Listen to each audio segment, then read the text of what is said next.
All right, good evening. We'd like to welcome you to Westlake High School. We're going to have a presentation tonight on the proposed GPA changes here for Westlake High School and Eanes ISD. Before we get going, I want to give you a brief history of some of the events that have happened before tonight and kind of the process we've gone through. So back in the spring, Ms. Dupree will tell you about a committee that was formed here at Westlake High School to investigate any kind of changes to our grade point average system and also the ranking of the top 10%.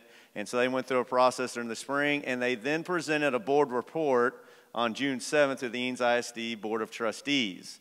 After that meeting, we received some feedback, and so we made the decision that we were going to go out to our middle schools, since the first group that would be affected by this would be our incoming freshmen who all reside at Westridge and Hill Country right now. So we went to Westridge for a Wildcat Club meeting, and then we went to Hill Country for an evening meeting as well as Westridge. So we've had 3 large community events already, and then we also met with individuals, and also we kind of started calling them different groups or delegations of people who came forward who also wanted to give us their input. As we go through this presentation, you will see if you've been to some meetings. Has anybody here been to one of our presentations before? Kind of see by a show of hands. All right, so we do have some folks who've seen it. You will see when you get to the recommendations, we have listened to some input and we have made some changes. So that should be a good thing for you guys to kind of pay attention as we go through here. We do want your feedback again tonight. If you notice up on the side screens, we already have a link set up as we go through the presentation. If you'd like to give us feedback, we'll take it at that time as well. We do go through and read each and every piece of feedback that we are given. So that's kind of where we've been, and that's where we are tonight. We appreciate you coming out. This is one of those great problems to have when you have this many people who care about education in one building. That's a great thing. There's some folks here who also want to hear your feedback tonight, so they're here in a listening capacity only, and that is Mr. Washburn, who's also going to assist us. He's our Associate Superintendent for Curriculum Instruction and Assessment. He's also been integral in this process this fall as we've kind of taken over this along with the great committee. We also have Dr. Leonard, our superintendent. He is here to listen as well. And we also have many of our school board members. The school board members could stand up and also let us know where they are. So they're here to listen as well to see what's going on with our GPA system. So at this time, we're going to turn it over to Melissa Dupree and also our kids. Hi, everybody. Really glad you came out tonight. I know everybody has a lot to do. It's a busy time of year. But if you've seen our presentation before, we've amended it. We have quite a few things that we think you'll find interesting. And we have really been responsive to feedback. So we've amended not only our presentation, but also our proposal. Before we get to it, though, I want these fine young men and women to introduce themselves to you, because you're going to be hearing from them quite a bit as the evening goes on. Hi, my name is Selena Shragi. I'm a senior at Westlake High School. Hi, I'm Isabella Zoe, and I'm a junior at Westlake High School. Hello, my name is Mateo Burnell, and I am a junior at Westlake High School and a Westlake band member. Hi, my name is Matthew Kearney, and I'm a junior at Westlake High School, and I'm also a part of Student Council. Good evening. My name is Shrey Majmandar, and I'm also involved in the robotics program, and I'm a junior at Westlake High School. Thanks, you guys. Have a seat. Relax. I also want to make sure that you've seen this link that's going to go away soon, and so you can access 3 things there: our presentation itself, an FAQ sheet, and the link to provide feedback. Is there anybody, we do have some hard copies of our FAQ sheet, because that's a smaller type. Is there anybody who would like a hard copy of those? We have some committee members, some students who are happy to share this with you. Great. Keep your hand up until you have one.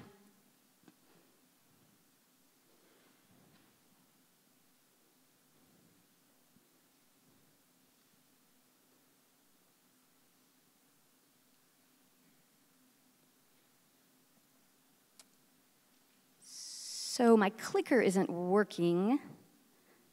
Maybe it fell asleep. It's a great presentation. You're not going to fall asleep, but my clicker may have.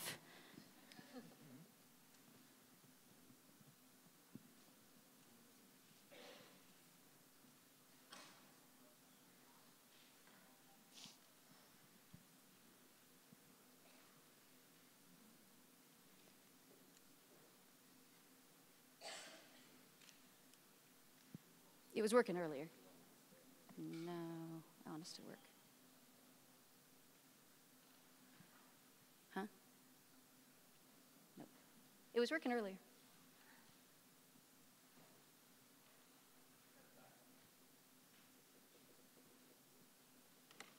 Thank you for your patience. It'll be worth it. Here comes Mr. Strange to save the day. You want to try this one or no? I'm going to let Jeff Strange handle it.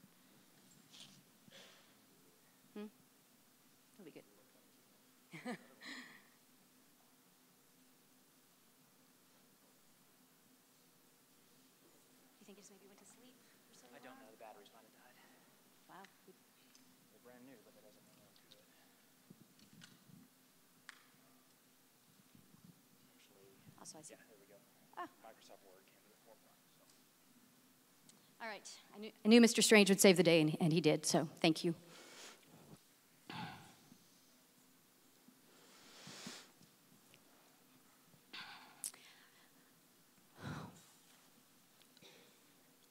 Before we get started, I want to be sure and let you know that we have all these students who have extensive Westlake experience, juniors and seniors. I've been a teacher here. This is my 11th year. I'm also a parent. My daughter graduated last year. Currently, she's at Sarah Lawrence College in New York. So I've seen this both from my view as a classroom teacher as well as a mom at home, and seeing kind of how this plays out. So I come to you with both perspectives, and I don't take any of this lightly. I hope you know about the wheel. I'm a huge fan of the wheel. Whenever I show my seniors the wheel, usually at the beginning of senior year, they like it. They're nodding. And then I say, this is how you're supposed to be. This is how we want you to be.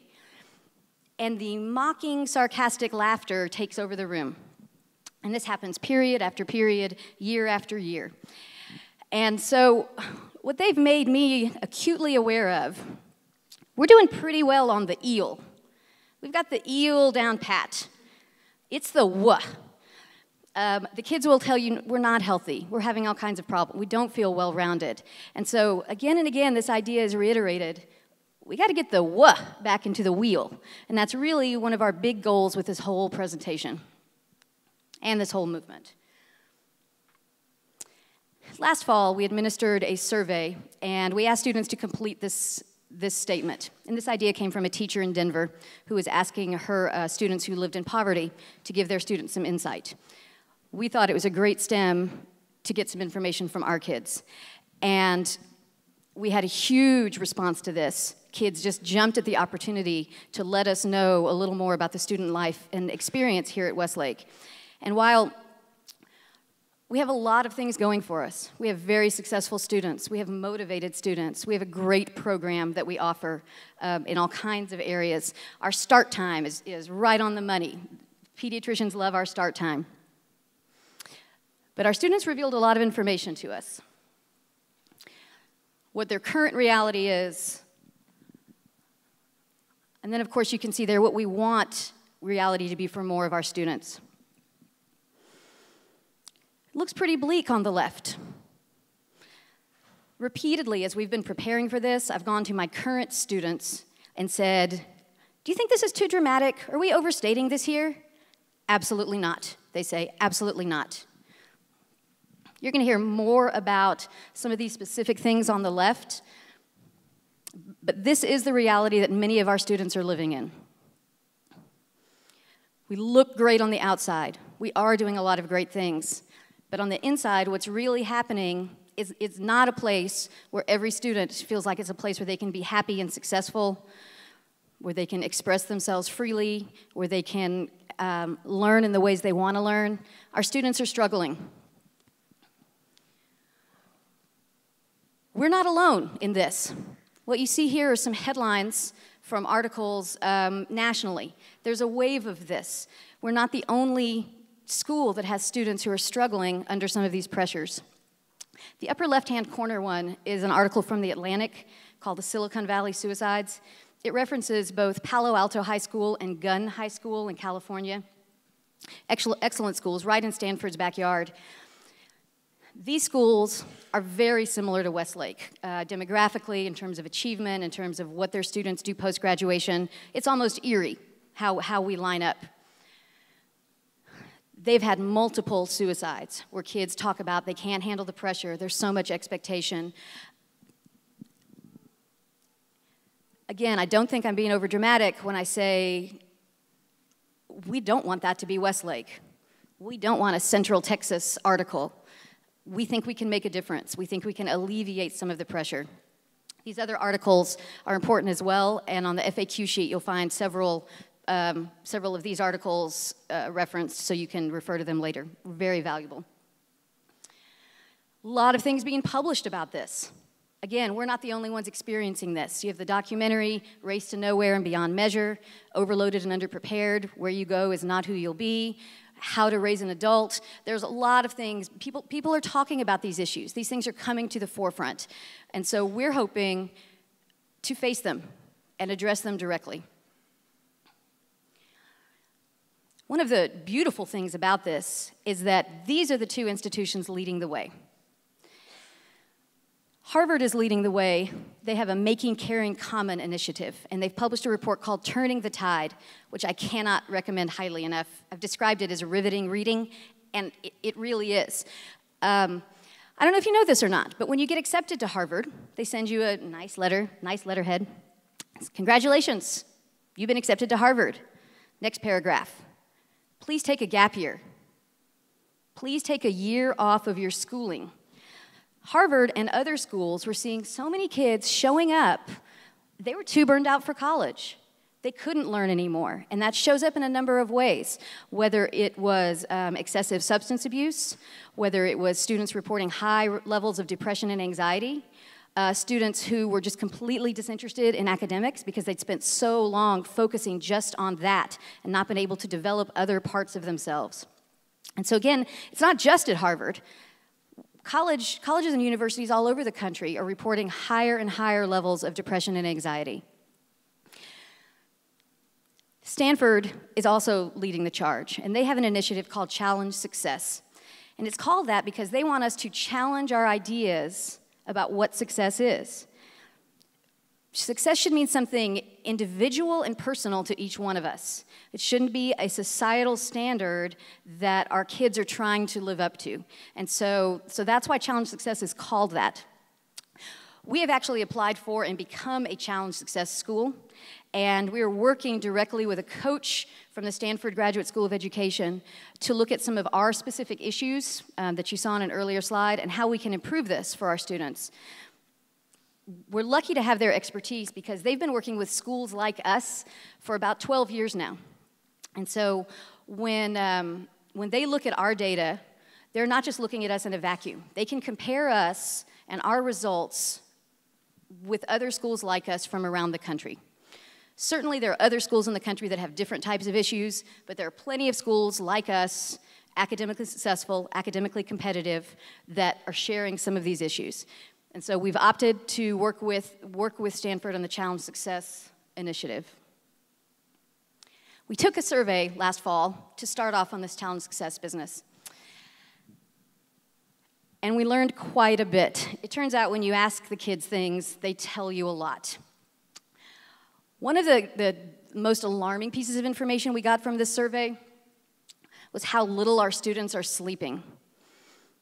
Stanford was even alarmed by this. Even comparing us against other schools like us, they were shocked. They had no idea it would be that low.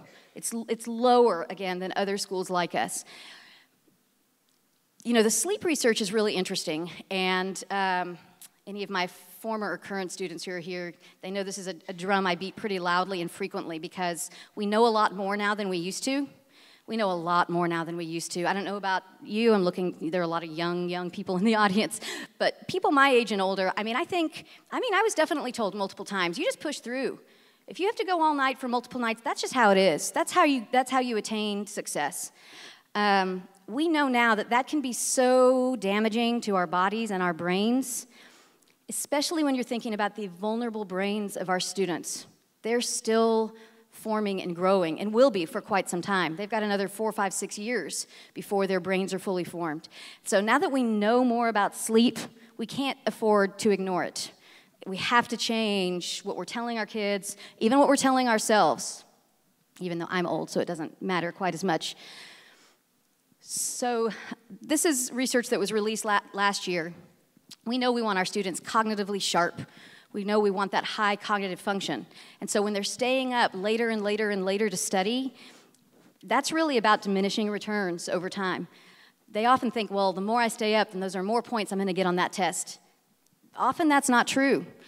In fact, I had a student tell me recently that he got some advice before taking the ACT, and that advice was stop preparing 2 weeks before the test, sleep 9 hours every single night. That's how you prepare for a standardized test. He tried it, he went in clear-headed, he got the score he was shooting for. We can't ignore the research. It goes beyond just learning, though. I don't mean to say just learning. As a teacher, you know I value learning highly. It also has to do with how they feel physically and emotionally. And again, sleep loss can play into suicidal thoughts and suicidal actions. We're not being dramatic when we're talking about things like this. There are a few counselors in the audience who see kids on a daily basis who are struggling with expectations, with little sleep, struggling. So this is a message we want to get out there. And you know, we want to be relying on the scientific research to help improve our lives and the lives of our students. So frankly, I hope everybody here goes home tonight and gets a good night's sleep, because that's the right thing to do. I see you yawning, Julia. So that was just to give you a little bit of a sense of what some of our problems are, and that we want to face these problems directly and solve them, and help our kids solve them. Here I have some background information that I want to share with you, and some of this is new from our previous presentation that I think you'll find interesting. And some of this, since we are here tonight talking about a GPA, don't worry, I haven't forgotten that, since we have some ideas in our head about what our current reality is in terms of college acceptance and our current situation, and so we want to make sure we're all on the same page with the current information. One thing to know, and you're going to see this slide again because we want to be very clear about this. When we start talking about our GPA and about the proposal this evening, this proposal is only related to determining the top 10%, which we have to do by Texas law. That is the only use for any of this. We know, and sometimes my seniors wish they knew earlier, we know that many schools look at our weighted GPA, which we're going to explain more in a little while, and they ignore that. Or they look at the transcript and they recalculate a GPA based on their needs. And when you think about it, it really makes sense. There are more than 1,500 school districts in Texas, and you are hard-pressed to find 2 of them that have the same grading system. I challenge you. And so it makes sense that other people would have to strip away those multipliers and strip away those weights because it's not relevant to them, and you can't compare apples to oranges.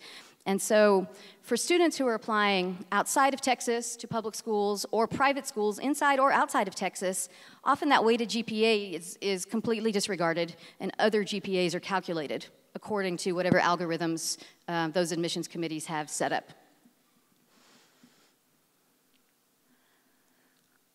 This is all from information that Mr. Ramsey and Ms. Sauer presented to the board a couple of weeks ago. And I think it bears repeating, because very often our fears about the GPA are anchored in our students' and our children's future success.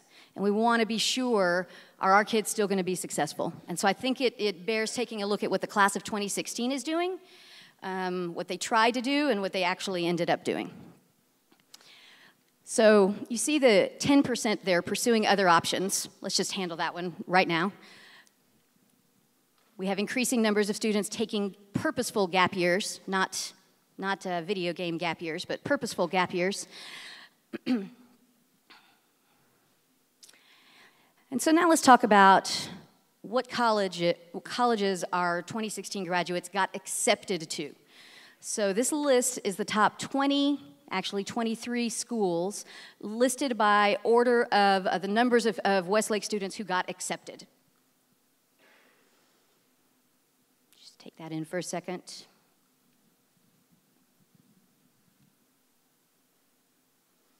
So now, let's see where they actually went.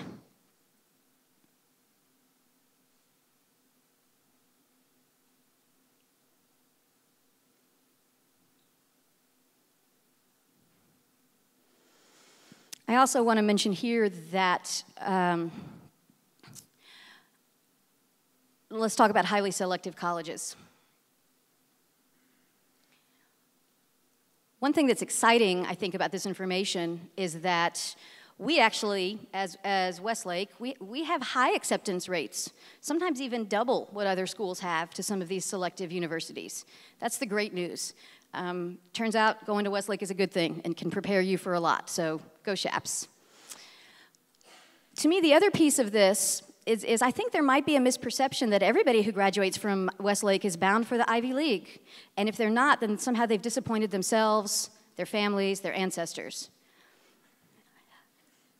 And so I think it's important to see this information and to see, I'm glad we have so many students who are trying for this.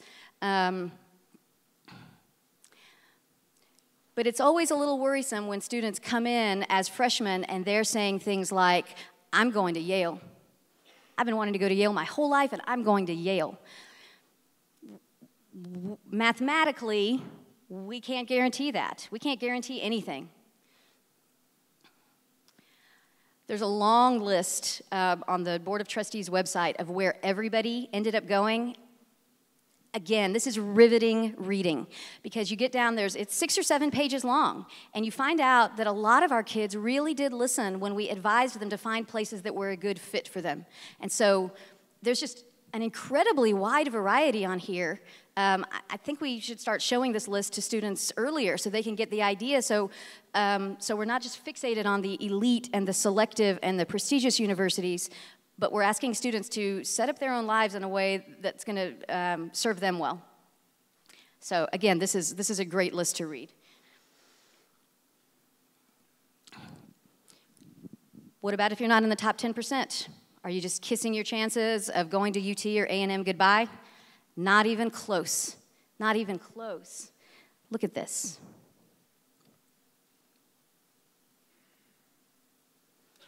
$199 out of 225 applicants were admitted to Texas A&M.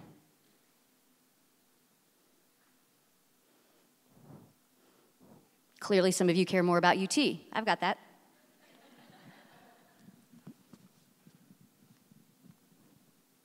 Is it everybody? No. Is it a lot of people? Yes. Do you have to be in the top 10% to get into UT or A&M? Absolutely not. Not at a school like Westlake High School. When I first came here about 11 years ago, I remember a student telling me that she was barely in the top 25%, and I was stunned. She's an excellent student. She had so much to offer. She was great in class, an excellent writer. Here at a school like Westlake, we have such a high caliber of student, and you know this. You can look at these kids, you know this, that you can even go down you can go down a whole quartile, and you're still going to find that kind of excellence, that kind of high caliber student. I'm lucky to teach here. One little side note, probably the most recent change we've made to a big system is when we stopped ranking all of our students about 6 years ago, and there was quite a bit of nervousness then about what would happen with our UT and A&M admissions, because we used to rank everybody, and now we just rank the top 10%. It turns out all of those admission numbers went up. Did UT and A&M love it? No, because what we were asking them to do was open the folder, read about our kids. Don't just relegate our kids to be a number on a list. There's a lot more to our kids than that. And our kids might not make it up into that top rank, but they are still excellent. So are we making a little more work for them and asking them to dig a little more deeply to see our students as people? Yes, we are. I'm okay with that, especially when we see how many people are accepted. So that was a lot of information about Texas schools, which is really what our GPA system would address. Outside of Texas, this is important to know.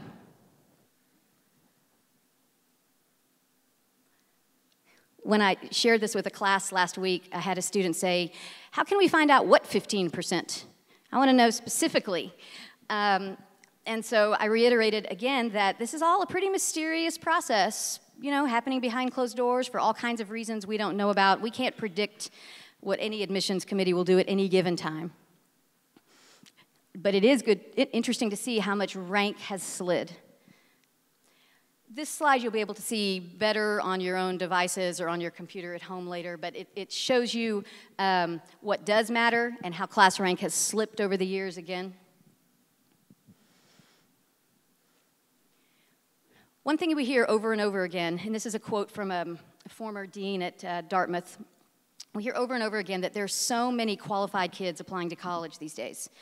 There are so many kids that have excellent grades, awesome test scores, great teacher recommendation letters, excellent AP scores. They have to do more to distinguish those students than they used to. It used to be that the students who were making those grades, making those scores, distinguished themselves enough. But now that number has increased so much, again, they're being forced to look at other things, to look at essays more, to consider interviews more. Again, all of these moves that ask them to consider our students as people, whole people, and not just numbers on a list.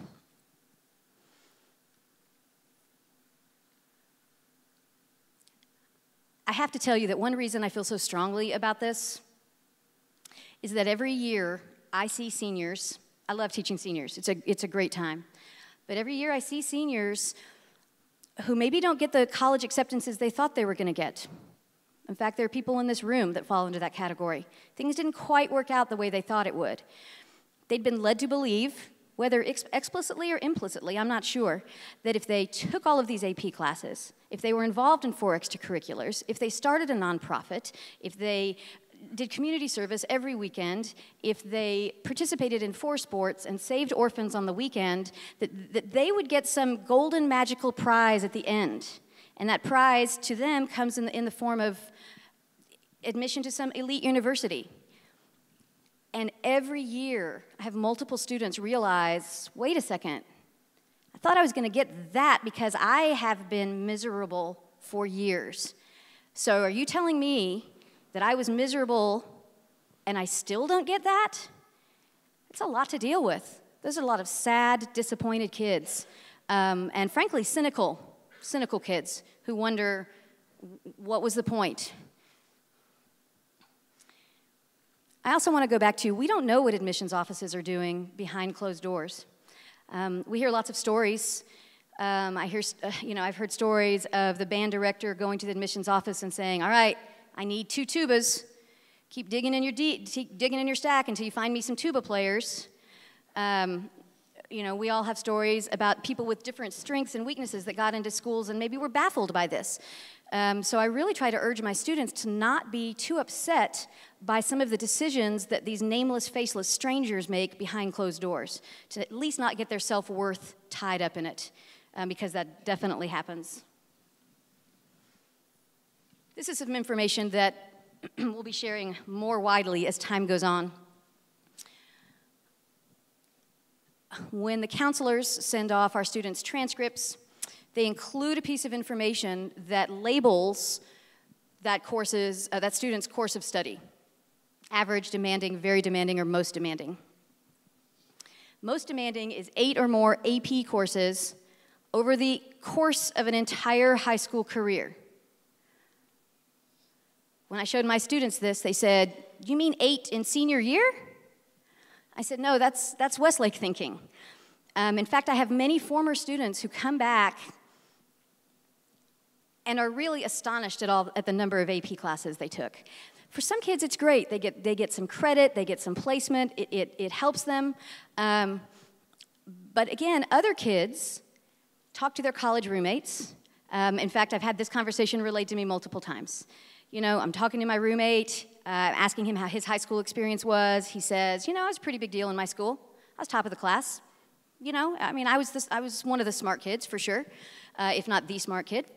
And so then they'll say, well, how many AP classes did you take? And he'll say, oh, yeah, I was a rock star.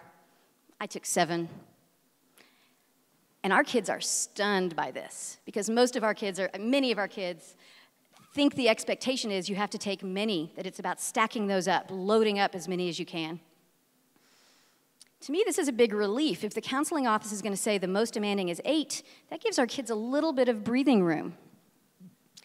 Plus, and I think this is really important information, Harvard is coming out and telling us and talking to college admissions offices and saying it's not about the number. It's about what you do with it. They want to see students follow a sustained path of achievement over time. That's what's really interesting.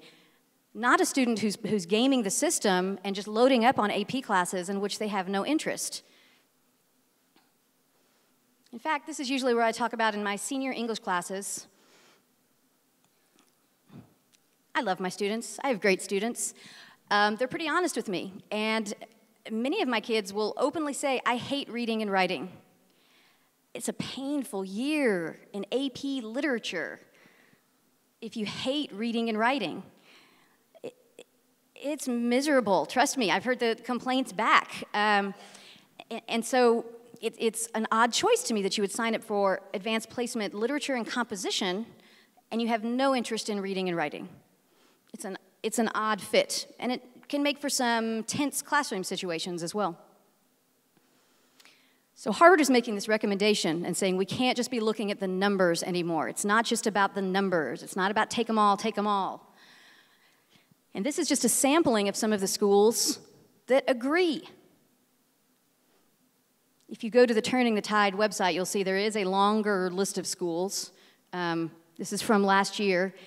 Some pretty impressive names on here that are agreeing that quantity is not what we're going for here. It's quality of a program. It's what a student does with that program over time. Selena emailed Stanford last year and said, I'm thinking about, there's an elective I want to take, but I'm not sure, should I take an AP class instead? Should I make sure I take an AP elective? And Stanford wrote back and said that it's about learning. It's not about just taking all of those classes because they have the AP label at the beginning. It's about learning and thriving.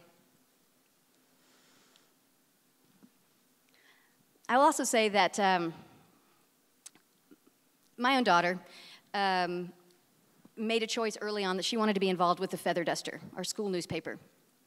Once she made that choice as a freshman, we knew that she would not be in the top 10% because she would have to take multiple Feather Duster periods over time, and that just wouldn't be achievable because of the way our GPA system works. So she focused on the Feather Duster. She took the APs that matter to her, except junior year when she loaded up against my advice. Focused on the Feather Duster, became co-editor of the Feather Duster her senior year. When she got accepted, 2 of her colleges wrote personal notes that said, it was your Feather Duster experience that made the difference here. I don't say that just to brag about my own kid, even though I'll take any chance to do that I can, but to say we had explicit information of people saying, this is what really mattered. Your GPA was great. Well, they also sent a note saying, congratulations on such a rigorous senior year, as they offered her thousands of dollars in scholarship. Her senior year, she took 3 AP classes, was co-editor of the Feather Duster, took multiple regular classes. She'd always wanted to take nutrition. I think she wanted to outcook me. And again, we got a letter saying, what a rigorous senior year. Good job, keeping up the hard work. P.S., here's a bucket of money to help you pay for college. So that's a lot of background, a lot of information. You may hear back from me again. I may have more to say. I'm maybe never done. But I'm going to ask some of our students to explain what our current system is and just kind of lay the groundwork so we can see what's going on. Who's coming up? Awesome. This is Mateo. Hello, thank you so much for coming today. My name is Mateo Brunel. Like I said before, I'm a junior at Westlake High School. I'm in the Band Student Council in Robotics. I'm so glad to be here today talking to you guys. I'm so passionate about this, and even though it won't ever affect me or other students on this stage, I know I could not leave this high school without at least trying to make a change for the future generations to come. So for all of you who are perhaps parents of elementary school students and aren't really sure about what this GPA system is that we're talking about, it is a multiplier system where we take all the classes that you take, and each class has a multiplier on it, whether it is a 1.0, a 1.1, or a 1.2, and then you add those numbers up and divide by the number of courses you are taking. That is your weighted GPA. There are 2 reasons why we have this weighted GPA. The first reason is for the Texas top 10% rule.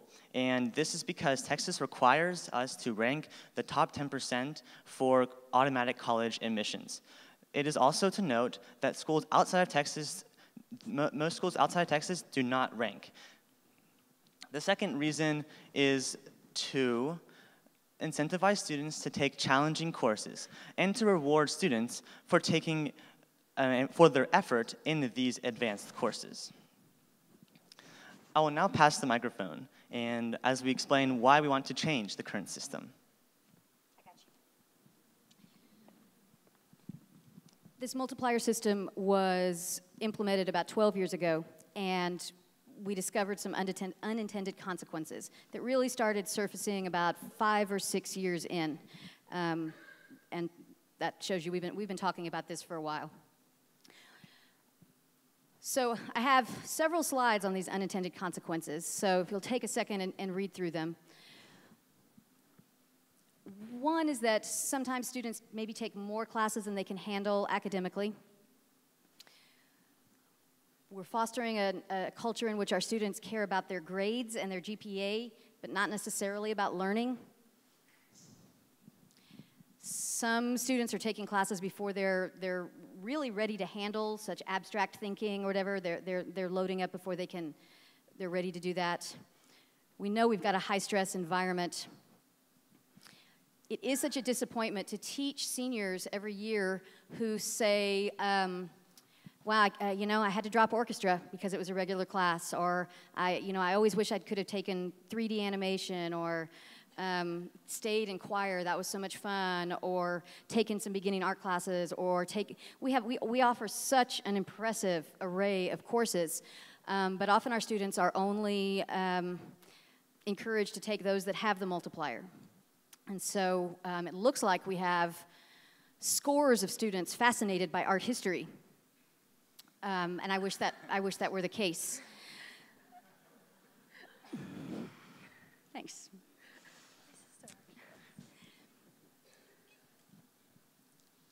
These are our last 3 unintended consequences, and I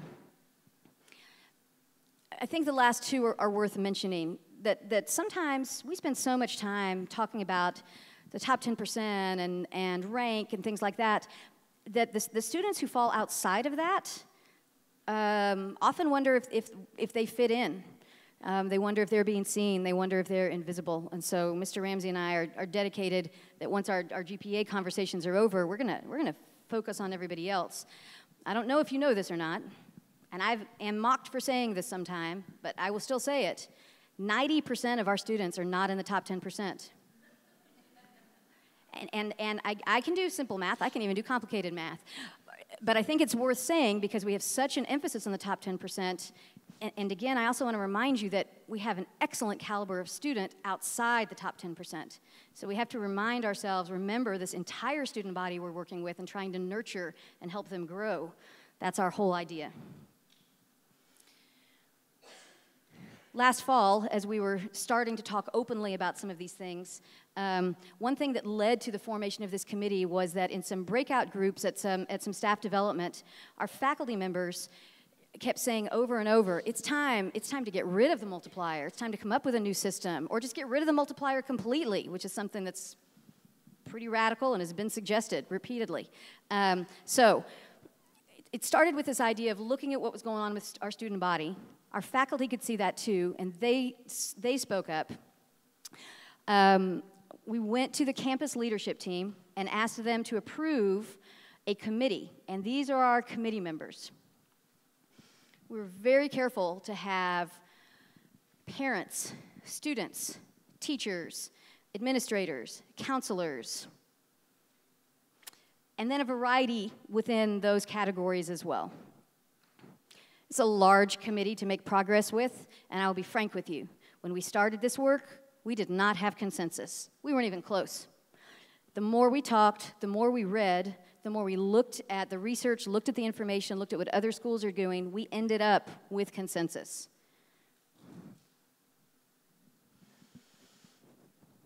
We want to be sure you know that this isn't something that's just popped up and that we're just being reactive to. This has been an ongoing road, and you can see that close to us, the road started in 2010, 2011, when we started talking openly about cheating at Westlake and how there's a lot of it.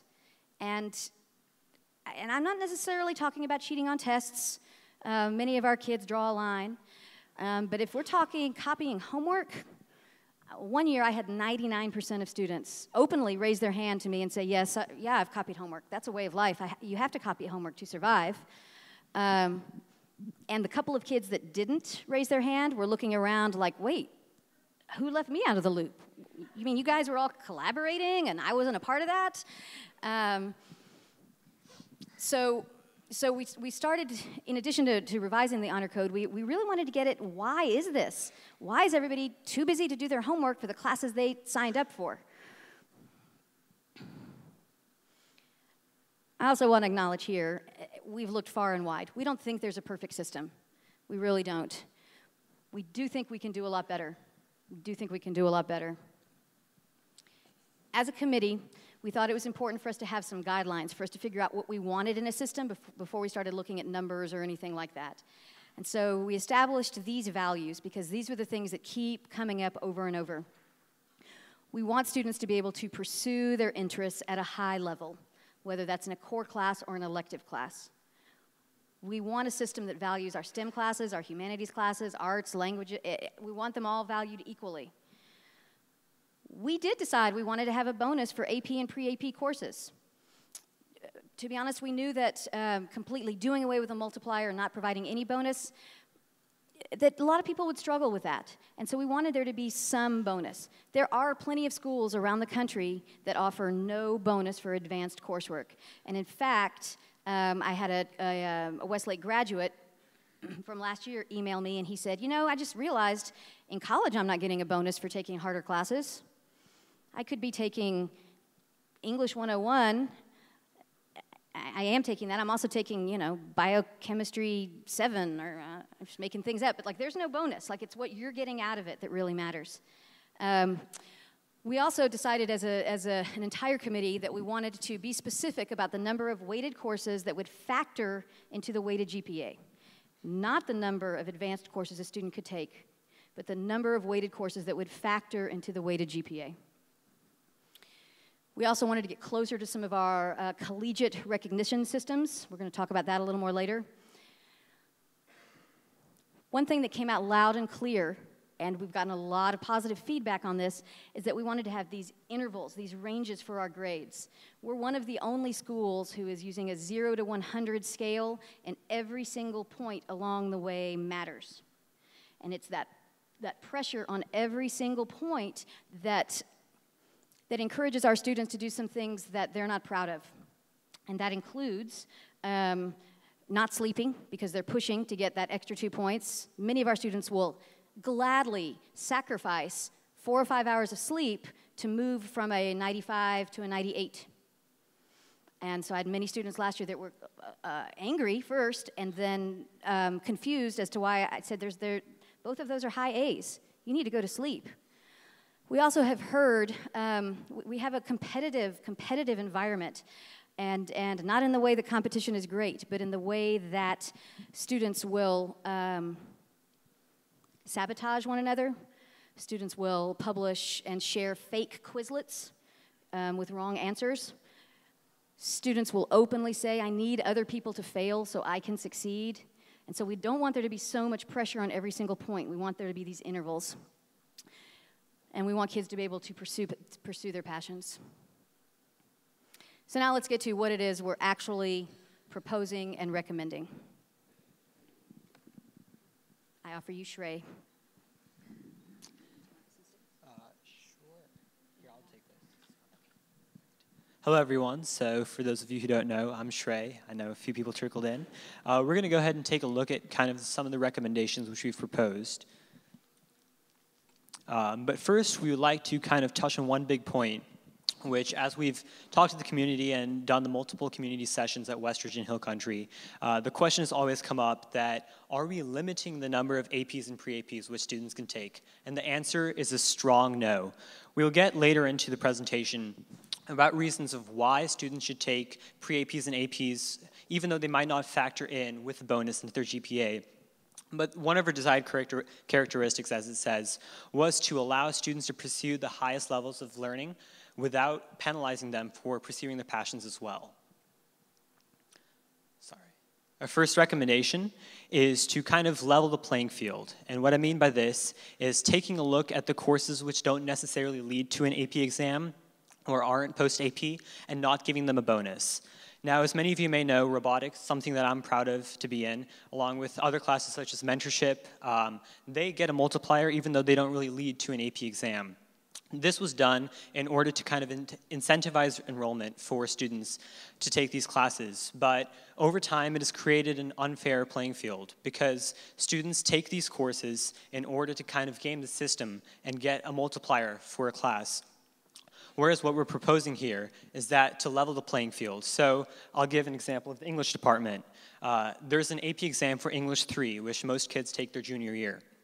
And so English 1 and 2, which lead to AP English 3, would have a pre-AP because they're leading to an AP exam. And then English 4 also has an AP exam, and so that would be another AP bonus. And one more example which I'd like to give, which includes post-AP, is computer science. Computer science, freshman year, for example, computer science 1, it does have an AP exam. But looking past that, computer science 2 advanced, along with computer science 3 and 4, independent study classes, there are classes which have the prerequisite of computer science 1, so you would have had to be in the AP level course. And so they will still receive an AP bonus, even though they're after and they do not have an AP exam for that class.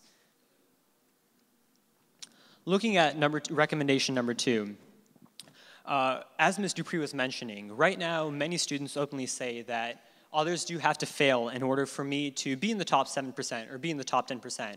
And part of it is that the current system encourages this. And so looking at recommendation number 2, what we're hoping to do is change the way that students are recognized at graduation. Right now, at graduation, students are recognized based on what percentile they're in.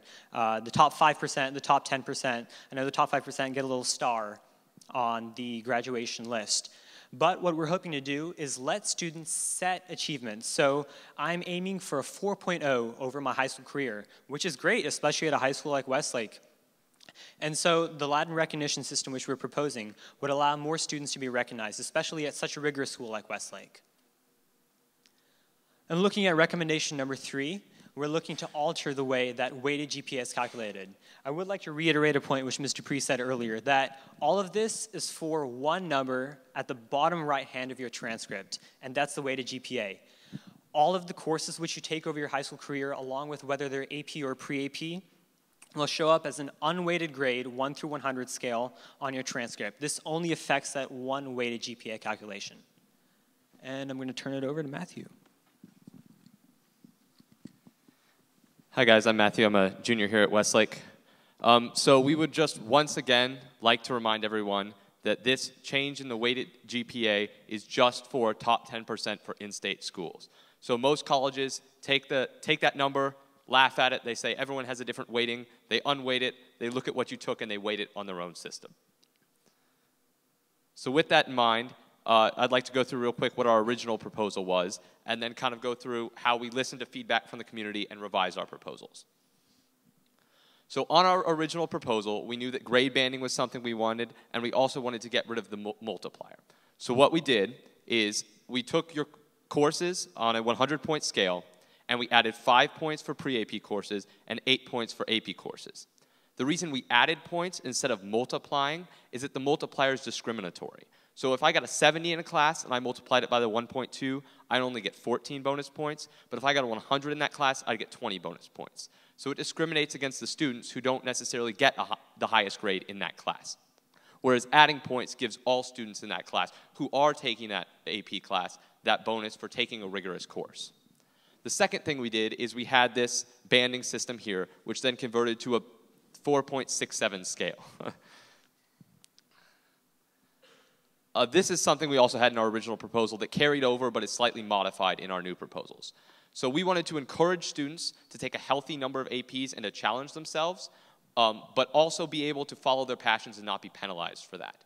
So we suggested that 2 courses, freshman and sophomore year, in the GPA get a bonus, 1 of those which may be AP, and then 3 courses, junior and senior year, get a bonus, all of which may be AP. Once again, this was all part of our original proposal. So after listening to your feedback, we modified this proposal. And it's important to note where we got these ideas from. We're not pulling these out of thin air. We're not making these up. We are getting these ideas from high-performing consortium schools. These are schools just like us. Gunn High School, Adena High School. All of these high schools are extremely high-performing, have high acceptance rates into the Ivy League schools. We also looked at high-achieving schools within Texas. Because we have to rank the top 7%, top 10%, we want to make sure our system makes sense for that. Looking at one of those schools, Stratford High School, they have the grade banding. So every 10 points is, in essence, another point when you convert it. The issue with this system, however, is that A, only core classes get the bonus. This means that we are valuing core classes over elective classes. So say a student's not, maybe their passion doesn't lie in one of the 4 core classes, but they're really, really passionate about something outside of that. Maybe an art, maybe a humanities, something like that. Our system allows students to follow those passions and be rewarded for that, not just for being passionate about one of the 4 core classes. The other issue with this school system was that the bands were just too wide. We don't believe that a 90 is the same as a 100. This is another system that we modified our table in our new proposal directly from. So this is Highland Park High School. The only thing we changed on this one is that the bonus on these courses is larger than the bonus we have now. So with the current 1.1 and 1.2 multiplier, if you get 100, it adds 10 points and 20 points. This scale adds even more than that. So in a minute, we will show you our 2 proposals for the actual calculating of the weighted GPA, the numbers. And the reason we have 2 proposals is because we know that change is necessary. And we would like to hear from you guys later tonight what you think about the 2 proposals. Your feedback, among other things, will help us determine which of these or whether we take both of these proposals to the board. So here's our first proposal, and this is the one that we highly advocate. This is the one that we prefer out of the 2 proposals. So the first thing we do is we convert a student's grade point average to a 5.0 scale. As you can see, depending on the course, it gets converted in a different column. So in essence, there's a 0.5 bonus for AP courses that gets added on, and a 0.25 bonus for pre-AP courses that gets added on. The second part of this is that we offer the bonus for a specified number of AP courses. This does not limit students from taking as many AP courses as they want to. They can absolutely do that. This just says that we are encouraging you to take a healthy amount of AP courses, and this is the number that we are going to give bonus to.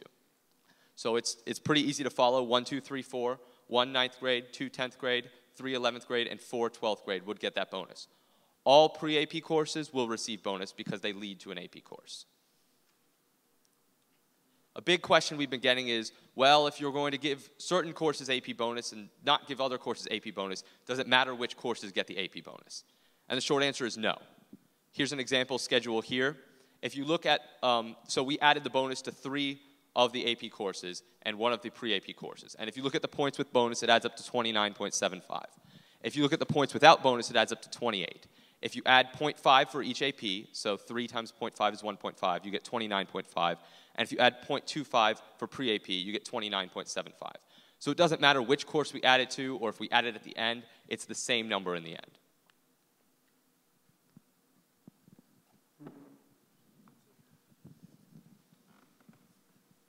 Hi, I'm Isabella, and I'm also a junior at Westlake High School. So we're just going to take a step back for a second. Now that you've heard our proposal that we're going to advocate more strongly for, one of the things that it's important to note is that AP classes are classes that are designed to cover college material. And at Westlake High School, since we have 8 periods per day, you have the opportunity to take 8 AP classes per, 8 college courses per day. And in reality, full-time college students only take 4 to 5 classes at a time, and it's the same level of rigor and the same material, and so that's one of the reasons why we don't want to encourage students to take on more AP classes than they can handle. So when we went to the middle schools and presented our original proposal, one of the main feedback points that we got was, where do these numbers come from? Like, we want to see statistics, and so we went and crunch the numbers. And so right now, how many AP classes do students currently take? You can see highlighted, this is the average number of AP courses that each grade level takes over the past 3 years. So a 9th grader, the average would be 0.31, and then 10th grader, 1.09. And this really struck me when I first saw it, because a lot of times, depending on where you fall in the top 10% or outside range, it's easy to have the mindset that like everybody is taking like 6 AP courses right now, and I am behind because I'm not taking that much. The reality is that this is the number that people are actually taking. And so our proposal for adding bonuses to just 1, 2, 3, and 4 over the years is actually still pushing the boundary. It's still encouraging people to take more than they would more than they would take otherwise.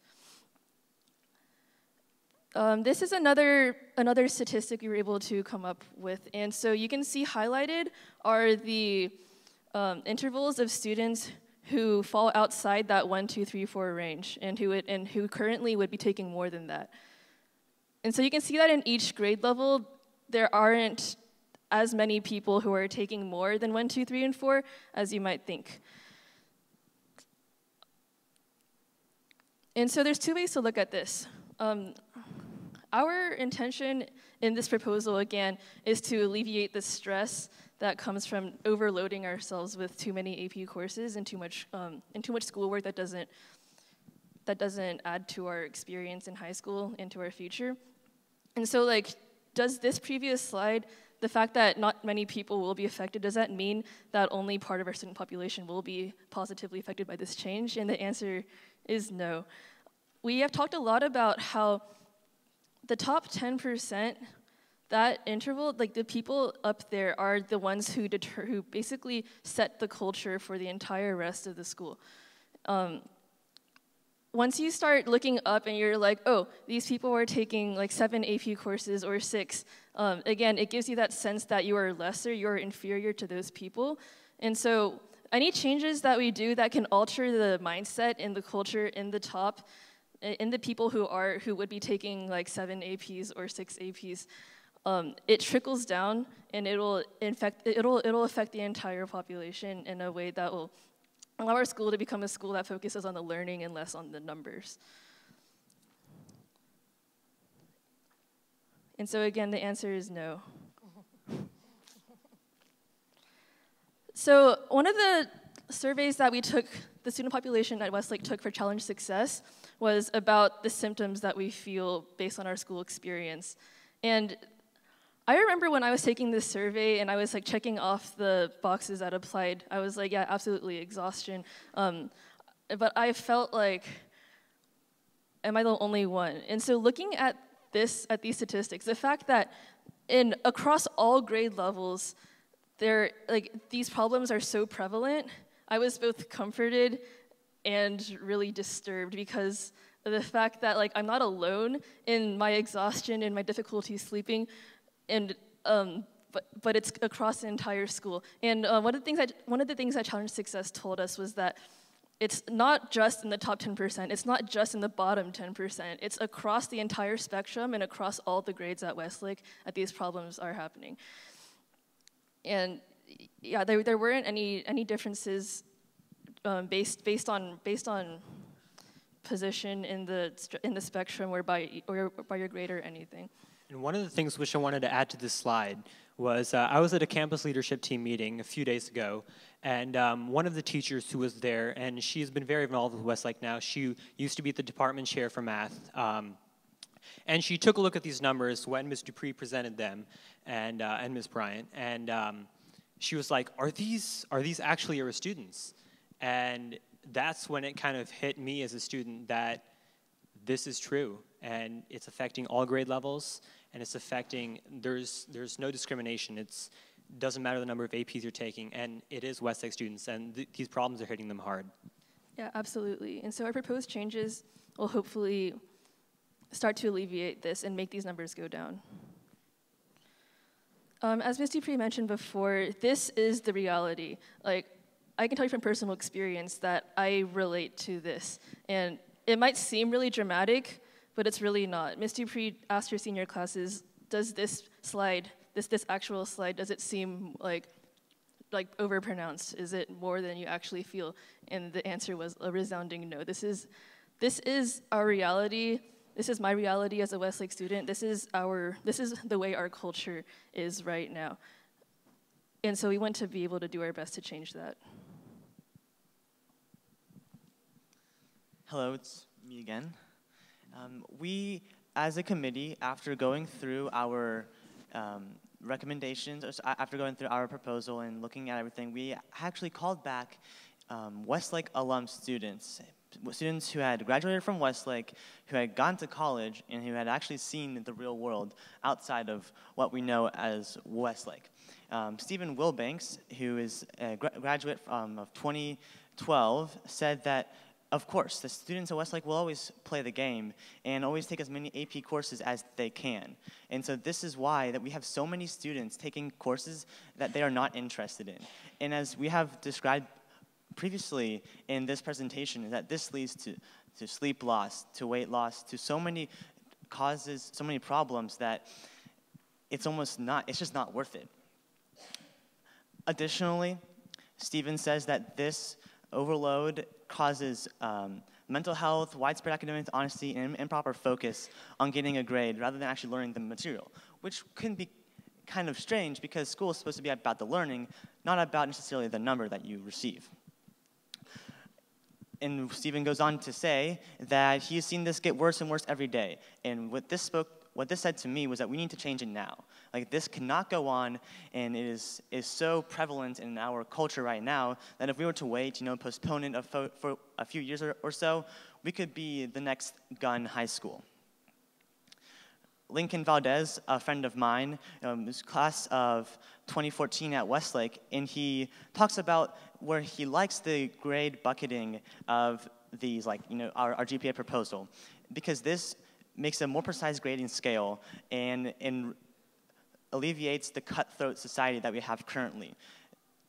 This makes classes and grading a lot more equal and a lot more equal throughout each course, because some English teachers can grade one essay different than another one, or maybe some math teachers grade one test different than another test. And then with this grade banding, you can have a reasonable, accurate grade for your actual achievement in that course. Also, just to add on to that point, this would hopefully help students not stay up for an extra couple of hours to get like 1 or 2 more points on a test. So that's also where this would play in. Additionally, I have talked to my friend who went to Stanford, and I asked him, so how do grades work at Stanford? And he said, they don't really worry about grades, it's about learning. And this is exactly what Lincoln is saying, Mr. Valdez is saying here, that we should be focusing on the learning, not the grade. Caroline First, class of 2012, also says that she likes the grade bucking and banding because it is a lot more conducive to the actual culture that we want to have, the culture of conducive learning and collaboration. These are skills that we're going to need for the future, the skills that will actually get us the jobs that we want, and the skills that will get us promoted into the positions that we want. I want to go back to this slide where Stephen says of the effects of the overload of rigorous classes at Westlake. I'm not a parent, but I know that every parent deserves for their child to be happy.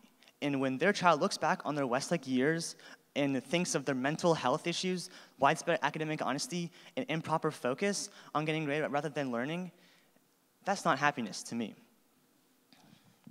And I'd like to add to that, it's easy to think, oh, that's not my child, that could never be my child. Looking at one of those slides, 35% of our students are having difficulty breathing. That's 1 in 3. Look around, there are more than 3 parents in here. That means 1/3 of your children are having difficulty breathing. This is a serious issue and it affects all of us. And all of us up here have, totally experienced people trying to make this educational environment that we have at Westlake more negative than it should be. We've experienced study guides where people intentionally put wrong answers. I've been blackmailed to try to give test questions away.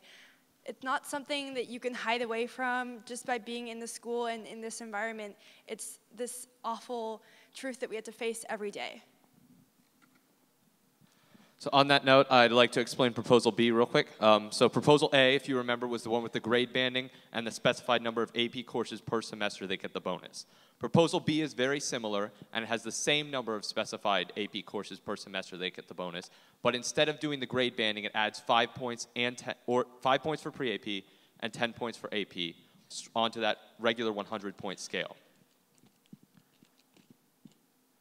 So the reason, going back here real quick, the reason we prefer the grade banding over just the simple adding is because, like Ms. Dupree was saying, With that 100-point scale, every single point is a pressure point. We have students staying up all hours of the night trying to get those extra points on tests. We have students arguing with teachers for 30 minutes at a time, taking up lesson time, just because they want 1 point higher on a test because they know in the long run it will help them. It goes out to the thousandth place, determining valedictorian, top 7%, top 10%. So that grade banding would alleviate a lot of that stress.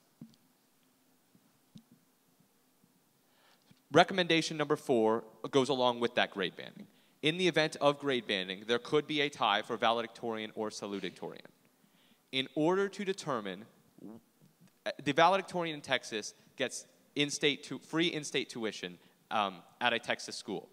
In order to determine who would get that free in-state tuition out of those multiple valedictorians, the principal would elect a committee with clear criteria to determine who would get that tuition. Ideally, it would be someone going within state. So often, we lose that money because those students go out of state. So rather than losing that money, this would allow us to get that money to one of our students who is going in state. Also, I would just add to that this committee would look at a student as a whole and not just as a number. So it would be observing, what community service do they do? How were they involved in their community? What extracurriculars, et cetera? Not just being defined by one number again. Absolutely. Additionally, for college admissions, you will be able to put that you are valedictorian of your school if you are one of the people who are tied for valedictorian. This can be helpful to many people because now you can say that you are, a valedictorian of Westlake, and so can the other, 9 or so people say that. And this would help in multiple scholarships, which are only available to valedictorians. I know Keith is sitting there. He was talking about this earlier, about the 40-acre scholarship and how multiple students from one high school could have achieved it because of the multiple valedictorian system. So it helps in the long run. Yeah, there's a high school in Texas who 5 or 6 of their students this year got that 40-acre scholarship, and none of the Westlake students did just because our valedictorian didn't go there. So it would definitely help with things like that. Our next recommendation is if there can be ties for valedictorian, there can also be ties at the 7% cutoff and the 10% cutoff. In order to determine where that cutoff would be, we would simply revert back from the banding to the 100-point scale and go off of that. So this is a big question we've been getting. Well, if only a specified number of AP courses get that bonus, why would students take the courses? I mean, don't students take it for the number they're assigned? That's not what we hope students take it for. We want students to be taking these courses for these reasons, because they're passionate about something, because they want to advance in their career, because on their transcript, it shows evidence of a strong background in an area that they're interested in.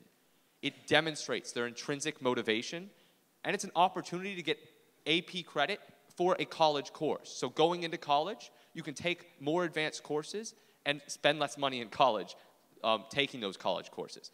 It's also challenging coursework. If you're interested in something, you're going to want to challenge yourself. You're going to want to pursue your interests and continue to work hard. It also allows you to collaborate with peers who share those interests. So often, these AP courses, like Mr. Dupree was saying, can have students in them who don't love reading and writing, but are in AP literature. And that makes it really hard for the students who are passionate about it to really get excited about it and have those deep discussions about the literature they're reading and writing. And so, ideally, students would be taking this so they could collaborate and have those exciting discussions.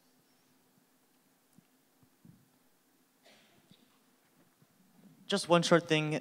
We had some more. This is a very recent graduate of Westlake come back and email Ms. Dupree and talk about why students would still take the AP courses. And it's very similar to what Matthew just said, is that colleges want to see the rigor of courses you're taking, but they don't necessarily want to see that you've, ruined your high school career by staying up late every night to just achieve that, 99 to a 98 difference. The other thing is that these students in these courses will actually want to learn and do more of that course. This means that the teacher can actually teach faster, and the students will learn better because they have the other peers who are very interested in that subject. So, Leo, do you want to talk about your experience about Imagine a Classroom? Oh, gosh, yes. So I tutor a girl who is a freshman, and I look at her family, and I look at her, she has a twin brother and sister who are in middle school. I like to talk about them a lot because I see their passions. The twin brother, he's asking me about my linear algebra class. Linear algebra is something that I didn't even know existed in middle school. He's so excited to be in STEM. He wants to be in robotics. He wants to join the Westlake robotics program as an 8th grader. The sister keeps asking me, what books are you going to read in your English class this year? Because she wants to read them now. She's so excited about taking AP English and getting that opportunity to really challenge herself. And even the girl who I tutor, who's in biology, she gets really excited when I talk to her about the organic chemistry concepts that apply to the things that she's learning. Well, I worry for these students. If they continue under the current system, they're going to be in a classroom where they're sitting, and they're really excited, and they're really passionate, but the student next to them is trying to cheat off them, or the student over here is sleeping because they didn't get enough sleep last night, trying to study for those 1 or 2 points. They're going to make like a 10 rank difference in where they are. They're going to be in classrooms where kids don't enjoy the course. They're going to have to slow down to, be there for those students who are not there for the right reasons, don't enjoy the course, struggling, there because they feel like they need to be there in order to be competitive at all. And for these kids, I worry that their passions will die in that sort of environment. I worry that he's not going to be excited by the time he gets to linear algebra about matrices, and she's not going to be excited about reading really complicated literature by the time that she's taking AP English. I really hope that with the change in system, students are in a positive learning environment where there's a lot of collaboration. People are working together to understand concepts, and you are able to dive deeper into more depth about these concepts that you're so interested in. And so that's what I hope this new system will achieve.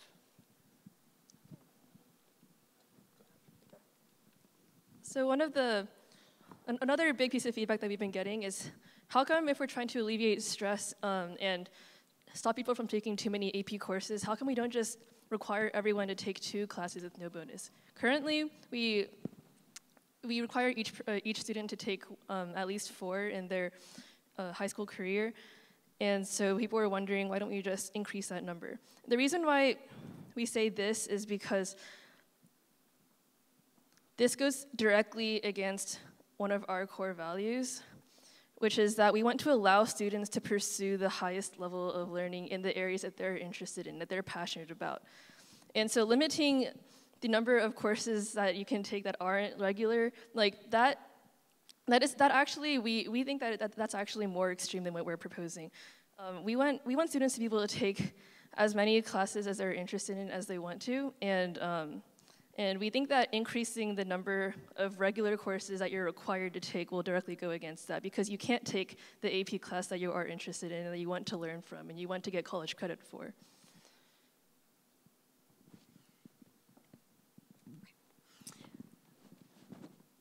Thank you. We know we've talked for a long time. I'd like to ask any members of our committee, of our GPA committee who are here, if you would please stand.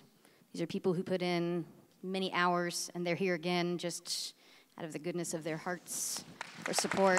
Thank you.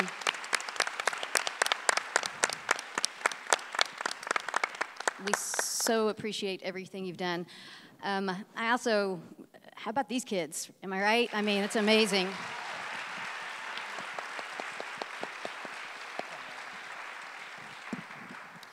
We do want to be clear as we close and eagerly await some of your feedback that Proposal A is what we really support. We really tried to make that clear with the grade banding. And we also feel so strongly that something needs to give.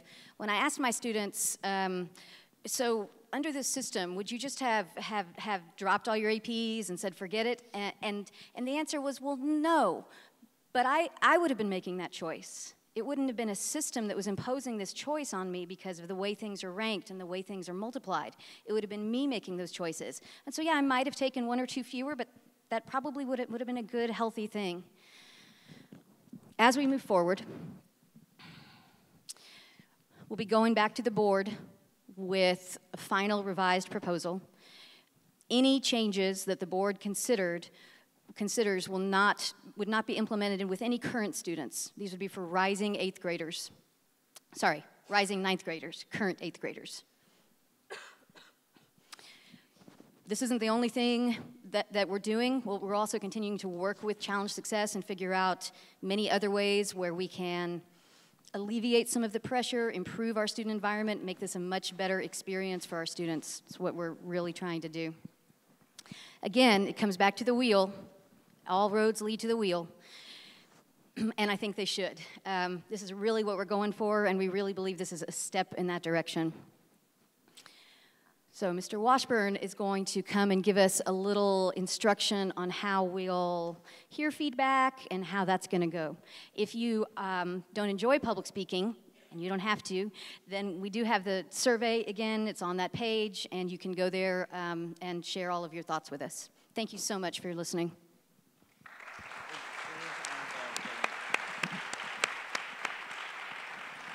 Thank you, Ms. Dupree. Also, again, I just want to acknowledge the students that were on the committee and also the committee members. I know, I mean, just based on that, what you heard tonight, you can just imagine the countless hours that these students have done above and beyond all those hours of homework and AP classes that they're committed to right now. And it's just phenomenal that, again, the commitment they're showing here, recognizing that this will not benefit them. They're really looking out for the future Westlake High School students. And so, again, I just want to thank you all for the efforts that you put in, the time, and just the passion you have for something that you really want to make a difference in your school culture and community. So congratulations for that.